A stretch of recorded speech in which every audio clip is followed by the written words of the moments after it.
Surat Hazira રોરો ફેરીમાં overload ટ્રકે હેરાફેરીનો ગોરખ ધંધો થવાની ઘટના સામે આવી છે. હજીરા રોરો ફેરીમાં દારૂનો જથ્થો ઝડપાયા બાદ જીપ્સમ કોલસાની હેરાફેરી થતી હોવાની ગંભીર ફરિયાદો ઉઠી હતી. સુરતમાં હજીરા રોરો ફેરીમાં ઓવરલોડ ટ્રક હેરાફેરીનો ગોરખ ધંધો થવાની ઘટના સામે આવી છે. હજીરા રોરો ફેરીમાં દારૂનો જથ્થો ઝડપાયા બાદ જીપ્સમ કોલસાની હેરાફેરી થતી હોવાનો ગંભીર આરોપની ફરિયાદ ઉઠી હતી.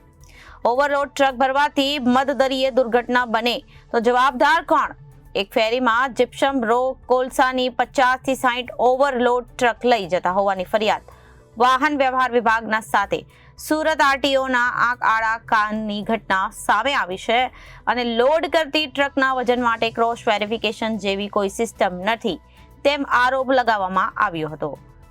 અમારી માંગણી એ છે જે રોરો ફેરીમાં ઓવરલોડ માલ જાય છે એને સરકારના નીતિ નિયમ મુજબ પ્રમાણે માલ લઈ જાઓ. કેટલા વર્ષથી તમારી આ માંગણી? અમારી છેલ્લા 1 વર્ષથી આ માંગણી છે. આ લોકો શું કહે છે? આ લોકો કશું નથી કહેતા. ફરિયાદ કરી એટલે 1-2 ગાડીને મેમો આપી દે અને પછી લોકો જતા રહે. ગાંધીનગર મોકલી અમે કાર્યવાહી કરી. તમે કેટલા સમયથી આના માટે લડત અને અવેરનેસ માટેની વાત કરી રહ્યા? છેલ્લા 1 વર્ષ દિવસ છે. ક્યાં ક્યાં જગ્યા પર રજૂઆત કરી?